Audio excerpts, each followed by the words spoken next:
wafdi uu horkacayay madaxweynaha maamulka Hirshabelle Mudane Maxamed Cabdi Waare ayaa maanta waxa ay gaareen magaalada Baydhabo ee gobolka Baay. Madaxweynaha iyo wafdigiisa ayaa geegada diyaaradaha Shaatigaduud International Airport ee Baydhabo waxa ku soo dhaweeyay madaxweynaha dowlad goboleedka Koonfur Galbeed Soomaaliya Mudane Cabdicasiis Xasan Maxamed Laftigareena. Markii dambe ayaa madaxweynaha iyo wafdigiisa waxa loo galbiyay xarunta qasriga madaxtooyada dowlad goboleedka Koonfur Galbeed ee magaalada Baydhabo, waxaana la filayaa labada madaxweyne inay ka wada hadlaan xaalado dhowr ah oo quseeya Soomaaliya. Sidoo kale magaalada Baydhabo ayaa la filayaa in saacadaha soo aadan uu soo gaaro madaxweynaha maamulka Galmudug Axmed Cabdi Kaariye Qorqora. Wararka ayaa sidoo kale waxa ay sheegayaan in saddexda mas'uul ay ka wada hadli doonaan xaalado dhowr ah oo quseeya Soomaaliya iyo sidii ay uga hadli lahaayeen shirkii dhawaan ku soo idlaaday Dhuusamareeb iyo midka la filayo in magaalada Muqdisho uu ku dhaxmaro madaxweynayaashii aanan ka soo qayb galin shirkii Dhuusamareeb 3 ee Puntland iyo Jubbaland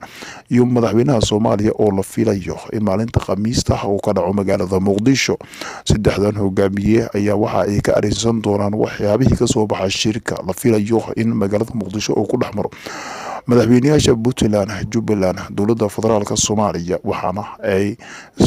la fuguri doonaan xaaladihii ugu dambeeyay ee shirkii magaalada Dhuusamareeb ee lagu soo saxiixday. Saddexda mas'uul ayaa sidoo kale waxaa la sheegayaa in aysan ku qanacsaneen shirka ka furmaya magaalada Muqdisho xilli madaxweynaha dalka iyo siyaasiyiinba ay sheegeen in saddexdan mas'uul ay ka soo qayb galaan dhawaan. Madaxda xisbiyada qaran ee ku sugan magaalada Muqdisho ayaa dalbaday in saddexdan mas'uul ee dowlad goboleed ay ka soo qayb galaan kulanka, isla markaana aysan u furmin oo kaliya madaxweynayaasha Puntland, Jubbaland iyo madaxweynaha dalka Soomaaliya Mudane Maxamed Cabdullaahi Farmaajo. Dhinaca kale, wararkii ugu dambeeyay ee weerar saaka Al-Shabaab ay ku qabsadeen degmada Balcad ee gobolka Shabeellada Dhexe ayaa waxa ay sheegayaan in dagaalkaasi uu geystay khasaare isugu jira dhimasho iyo dhaawac. Wararka ayaa waxa ay sheegayaan in dagaalyahanno hubeysan oo ka tirsan Al-Shabaab waa berigii hore ee saaka weerar ay kula soo saladeen degmada Balcad ee gobolka Shabeellada Dhexe,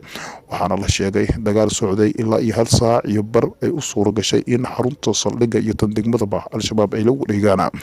Wararka ayaa sidoo kale waxay sheegayaan markay qabsadeen shabaabku degmada Balcad in ay ka sii daayeen xabsiga maxaabiis ugu xirneed maamulka gobolka Shabeellaha Dhexe, gaar ahaan ka maamulka degmada Balcad.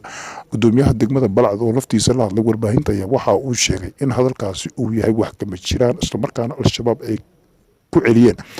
kontaroolka laga soo galo magaalada Balcad ee gobolka Shabeellada Dhexe, isla markaana ay sheegeen in halkaasi ay ku dileen 10 askari oo ka tirsan Al-Shabaab ee weerar ku soo qaaday halkaasi. Idaacadaha u ka hadla ciidamada qalabka sida iyo xarakada Al-Shabaab ayaa guul ka sheegtay xilli shabaab uu sheegay in xarunta degmada iyo saldhigaba ay muddo kooban ay la wareegeen, isla markaana ay dib ugu gurteen. Dhinaca kale, ciidamada qalabka sida dowladda Soomaaliya ayaa sheegtay in Al-Shabaab weerarkaasi lagu jebiyay, isla markaana khasaare badan ay gaarsiiyeen.